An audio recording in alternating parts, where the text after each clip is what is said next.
রাজধানীর মিরপুরের পল্লবীতে ৮ বছরের শিশু রামিসাকে ধর্ষণ ও গলা কেটে হত্যার ঘটনায় গ্রেপ্তার সোহেল রানা আদালতে দোষ স্বীকার করে জবানবন্দি দিয়েছেন। এছাড়া ঘটনায় জড়িত থাকার অভিযোগে সোহেলের স্ত্রী স্বপ্না আক্তারকে কারাগারে পাঠানো হয়েছে।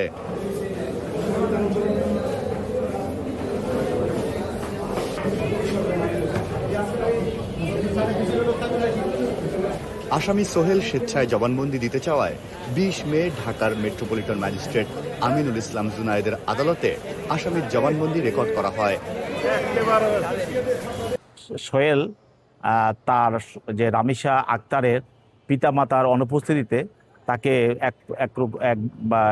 তাকে তার রুমে জোর করে নিয়ে এসে সেখানে তাকে ধর্ষণ করে তাকে বাথরুমে নেয়। বাথরুমে নিয়ে তার গলা কাটে এবং মাথা বিচ্ছিন্ন করে ফেলে এবং তার হাত পাও তার শরীর থেকে বিচ্ছিন্ন করে এবং তার মাথা এবং হাত পা এগুলো একটা বালতিতে রেখে তাদের খাটের নিচে লুকিয়ে রাখে।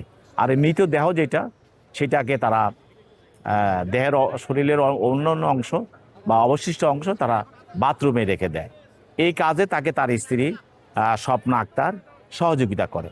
পরবর্তীতে এই ভিকটিম রামিসা আক্তারের মা বাবা তখন তাকে খুঁজছিল, না পাওয়াতে তাকে তার জুতা দেখে মানে ফ্ল্যাটের বাইরে তার জুতা দেখে তাকে শনাক্ত করে এবং তারা সেখানে ওই রুমে তারা প্রবেশ করে, দেখে যে তার এই মেয়েকে এই অবস্থায় মৃত অবস্থায় হত্যা অবস্থায় তাকে সেখানে তারা পায় এবং এই মামলা তাদের বিরুদ্ধে এই দুজনের বিরুদ্ধে পল্লবী থানায় নারী শিশু নির্যাতনের একটা মামলা দায়ের করা হয়। তো মোহাম্মদ সোহেলকে এবং স্বপ্না আক্তারকে পুলিশ গ্রেপ্তার করে আজকে বিজ্ঞ আদালতে উপস্থাপন করে এবং সেখানে আজকে মোহাম্মদ সোহেল বিজ্ঞ আদালতে স্বীকারোক্তিমূলক জবানবন্দি দেয় এবং সে ঘটনা স্বীকার করে এবং ম্যাজিস্ট্রেটের সামনে সে 164 করে, অর্থাৎ সে স্বীকারোক্তিমূলক জবানবন্দি প্রদান করে। আর স্বপ্না আক্তার তাকেও আদালতের সামনে উপস্থাপন করা হয়, সে কোনো 164 বা স্বীকারোক্তিমূলক জবানবন্দি প্রদান করে নাই।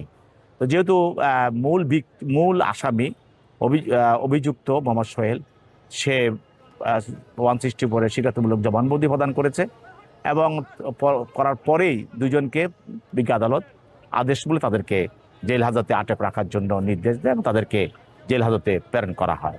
পরবর্তীতে যদি প্রয়োজন হয় তাহলে তার স্ত্রী স্বপ্না আক্তারকেও তদন্তকারী কর্মকর্তা আদালতে আনতে পারেন, তার বক্তব্য নিতে